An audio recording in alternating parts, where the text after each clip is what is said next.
Numbers आएंगे। पहले औरो फार्मा की बात करते हैं, शरद जी से भी इस पर राय लेनी है। एक बार पहले नुपुर से जानते हैं यहाँ पर नंबर्स कैसे आने वाले। नुपुर, फार्मा यूजुअली जितने भी नंबर्स आए ज़्यादातर अच्छे रहे हैं, औरो भी रिसेंटली अच्छा बाउंस बैक दिखा रहे हैं, अर्निंग्स कैसी रहेंगी? अच्छी रहेंगे क्वार्टर का जो नतीजे आएंगे वो, क्योंकि क्वार्टर 2 के बाद ये क्लियर हो गया था कि आने वाले 1-2 तिमाही के नतीजे काफ़ी स्ट्रॉन्ग रहने वाले, और इस बार उम्मीद यही है कि जो नतीजे वो काफ़ी अच्छे आते हुए दिखेंगे। 16% से कंपनी की ग्रोथ इस क्वार्टर में बढ़कर आती हुई आपको नजर आ सकते हैं।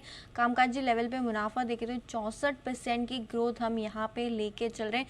करीबन 1570 करोड़ के आसपास कामकाजी लेवल पे मुनाफा आते हुए दिख सकता है। मार्जिन भी देखें तो आपको इंप्रूव होते हुए नजर आएंगे। 15% के मार्जिन के थे कंपनी ने पिछली बार इसी समय पर, इस बार बढ़ के 21% के हो सकते हैं।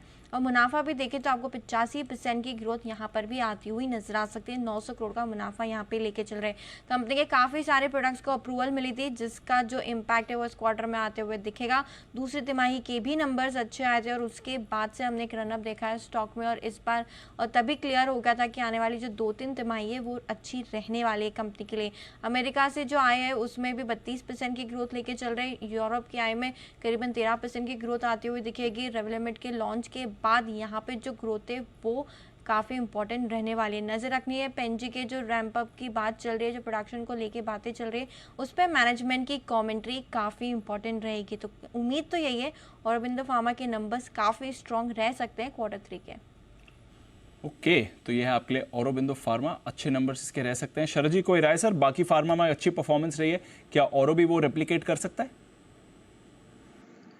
नंबर्स के हिसाब से तो ठीक ही रहना चाहिए मेरे हिसाब से। पिछले 4-5 क्वार्टर जो पिछले साल के जो ईयर ऑन ईयर कंपैरिजन हम देख रहे हैं, वहाँ एक लो बेस का इफेक्ट भी है, जहाँ कंपनी काफ़ी प्रॉब्लम्स के थ्रू भी जा रही थी।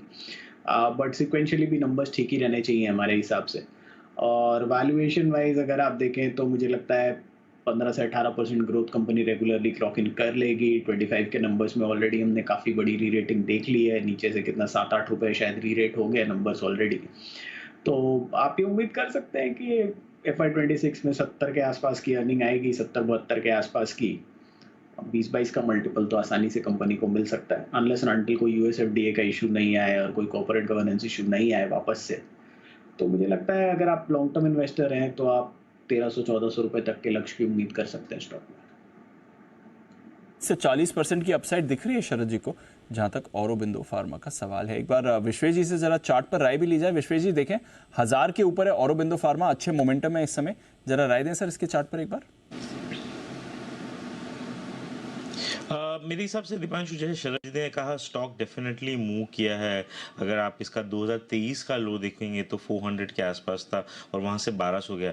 इन a very shorter term definitely structure damage है, लेकिन अगर आप थोड़ा सा लंबा नज़रिया रखेंगे तो मुझे लगता है कि स्टॉक एक करेक्टेड है और उन लेवल पे आ रहा है जहाँ पे अच्छा सपोर्ट हो सकता है। मैं कहीं पढ़ रहा था, मुझे एग्जैक्ट सोर्स ही नहीं याद आ रहा, बट ऐसा माना जा रहा है कि 2025-26 तक शायद overall IT plus pharma export as a part of our total balance of payment अगर देखेंगे from a country level, that is gonna be a huge, and हमारा जो फिस्कल डेफिसिट का नंबर है वो अब शायद और रिड्यूस हो जाए। तो by and large pharma is likely to do good in a medium term.